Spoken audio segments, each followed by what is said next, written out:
Hello guys, how you all doing? Hope you're all well. So, like I said in my little post yesterday, I'll be back today making more content and going forward it's going to carry on. But I have been away for a while because we've had some stuff going on personally, which is our son. We've got a disabled son and we've had to make some big decisions, so I've had to come out of work now because it's too much. The care for our son now is just too much for the missus to be doing on her own. So we made the decision I should just come out of work. It's not the best scenario, but you have to do what you have to do in these things, don't you? That was all resolved a couple of weeks ago. We're all good on that front now. There's not much left on the mortgage. The cars are paid for, so we're all good on that front. And then I would have been back a couple of weeks ago, but I ended up with a nasty chest infection and I had what's it called, RSV, that breathing thing. I don't know what it is actually. Just made me feel like crap for a couple of weeks with the chest infection as well. So that's where we're at, that's where we're up to, that's where I've been. Moving forward, there's going to be more coming out from me, obviously, because I've got more time on my hands at home now. So in between doing stuff for our son and our daughter, I can start cranking the videos out. Now, the main thing I'm going to be focusing on for the next, I reckon it's going to be 12 to 18 months, is getting the car ready for if the shit does hit the fan. So we're going to be getting on that in the next couple of weeks.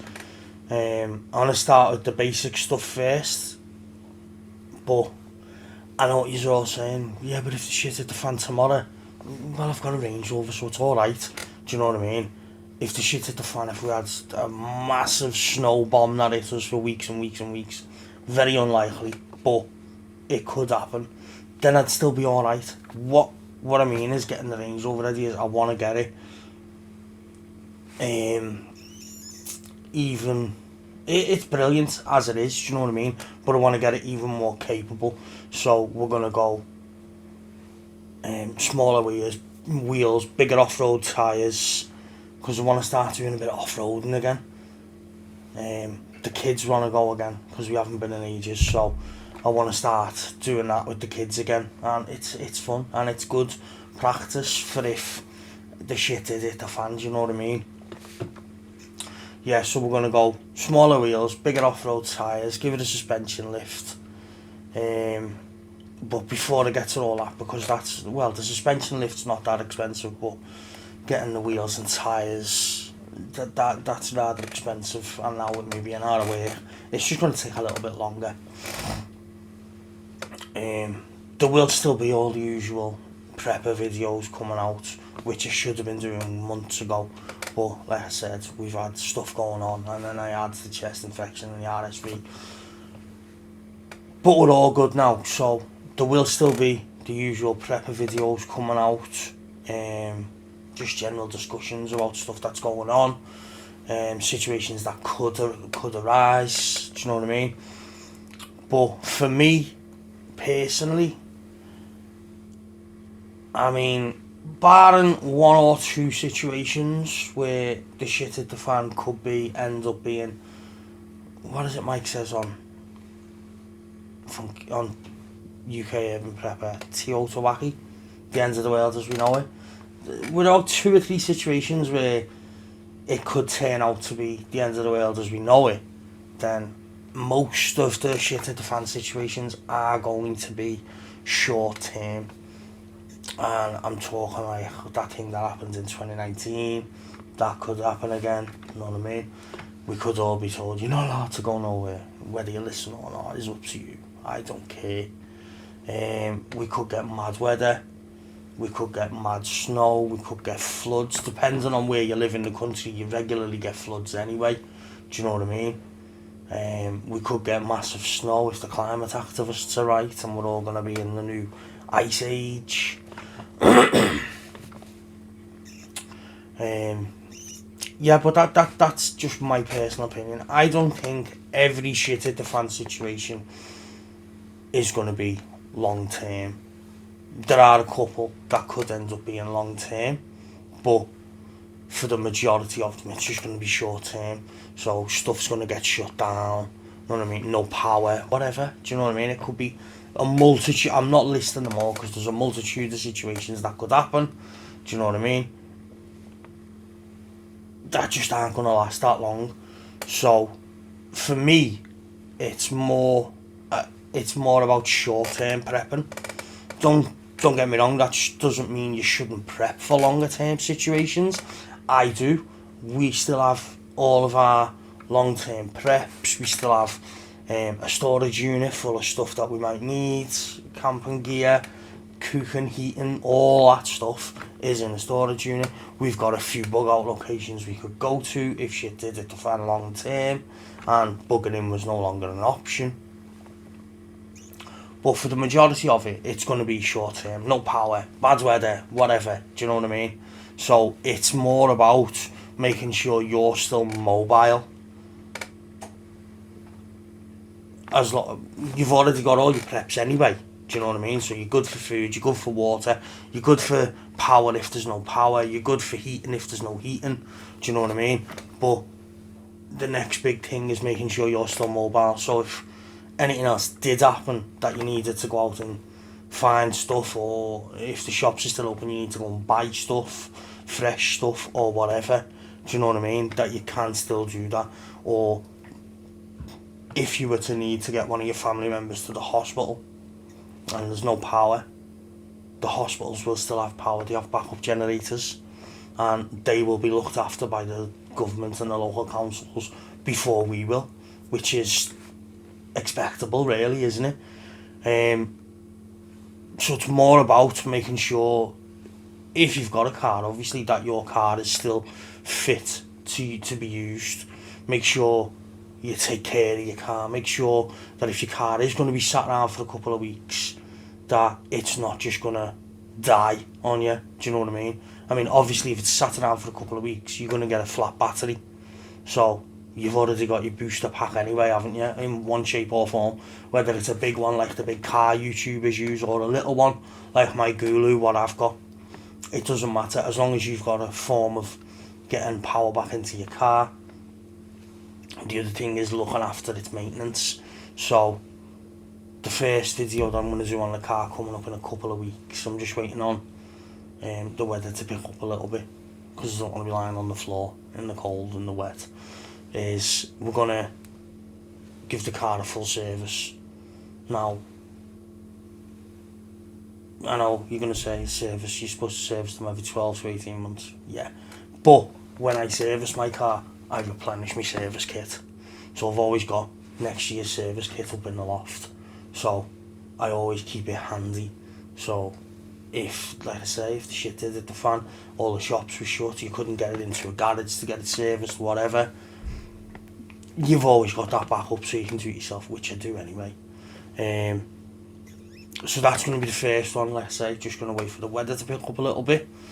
And then the next thing is something that I've been dying to do with the car for a while now, and that is get it up on the jack stands, get the chassis scraped off, get it all sanded off, and get it undercoated, or, you know, get it wax oiled, or whatever you want to do, undercoat or wax oil, or what's the other one, Lanagard.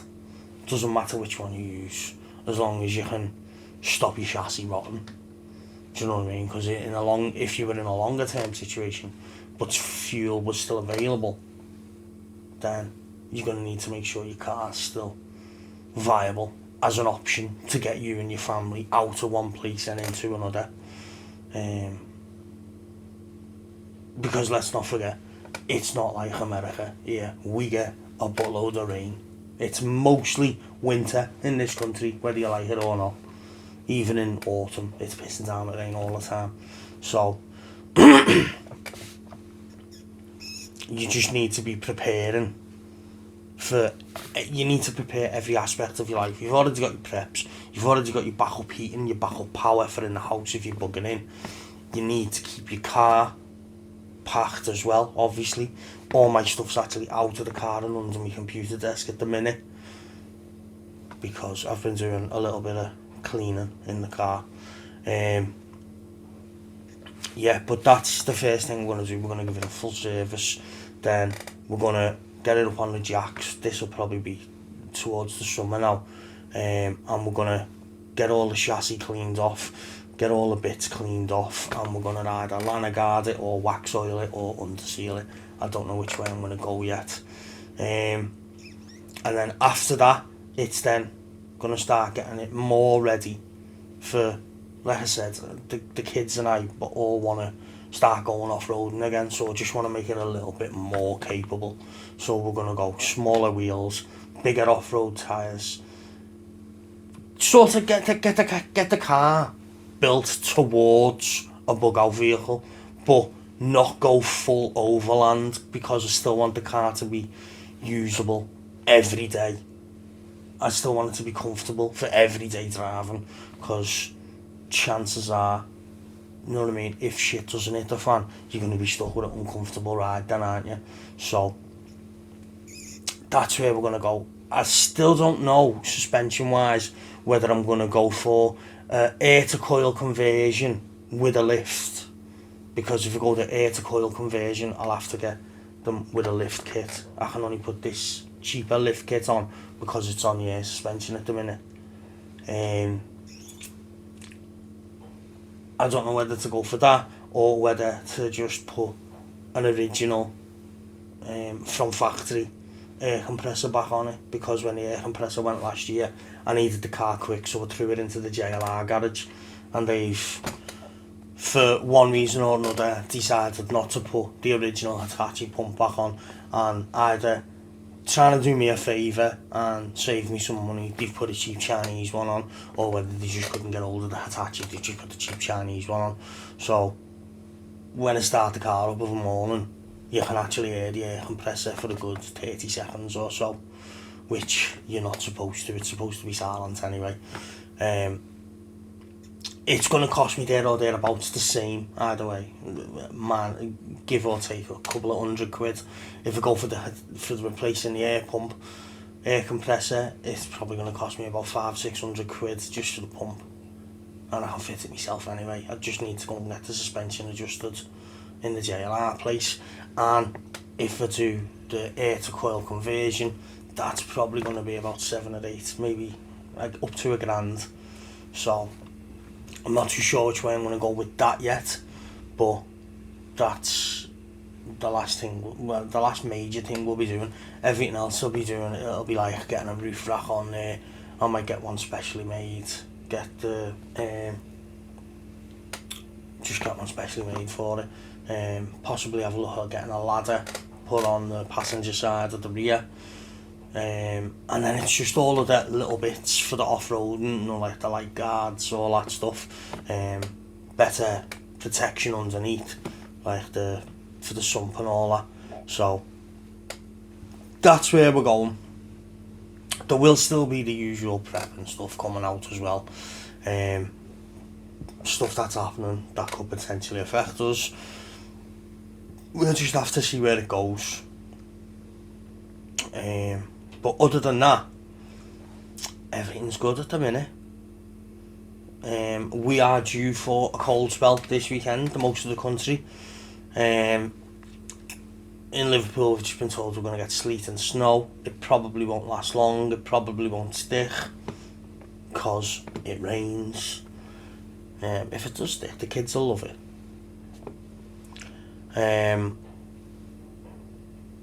Yeah, so just make sure that if your area is going to be affected by heat and cold, in this case it's cold, we're down for sleet and snow. Some other places are going to get it worse. I think Manchester's going to get it worse than us. Yeah, so just make sure your family and your extended family have got the provisions in. So like I'll make sure my missus's nan and her mum have got all the provisions they need. If they need anything emergency wise, I can go and get that for them. But I'll make sure they've got all the provisions they need in to see them over them couple of days of snow and sleet, so they don't have to go anywhere. Because last thing you want is the older people having to go to shop and end up taking a fall in that weather, and then you've got to get them to the hospital. So look after your family, make sure everyone's got provisions. They might think you're nuts, but do you know what I mean? It's better them thinking you're nuts than not having stuff in the house. Do you know what I mean? I don't just mean stuff, I mean provisions. Do you know what I mean? Make sure they've got extra blankets, make sure they've got extra quilts, make sure they've got all the bits they're going to need to see them through this little cold spell we're going to have. I think we're going to be getting a lot more cold weather over the next few years. It's just the way the planet works, with you cold spells and hot spells. I think that's pretty much it.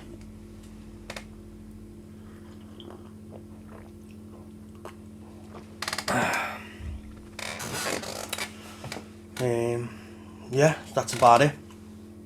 So on that note, and for now, that's me done. But I will probably catch up with you again in a couple of days.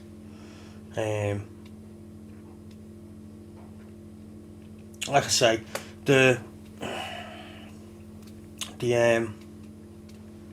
bug out, the semi bug out vehicle, I'm going to call it. It's not going to be a full bug out vehicle because I'm not going full overland with fridges and cookers and all that on trays that slide in and out of the back of the Range Rover, because I'm not buying another car so I can use that as a daily and just have the Range Rover just in case, or for little weekends away camping with the kids or whatever. Do you know what I mean?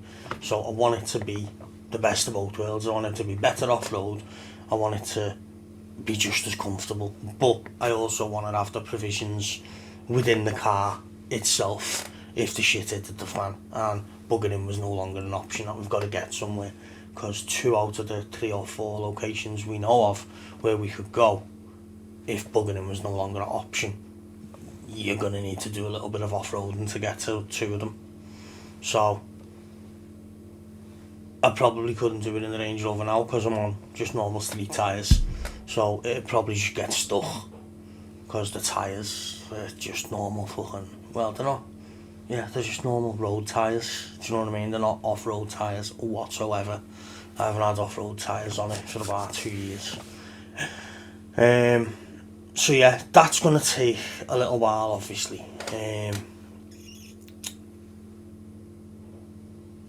And then there's the other stuff we've got to do to the house as well.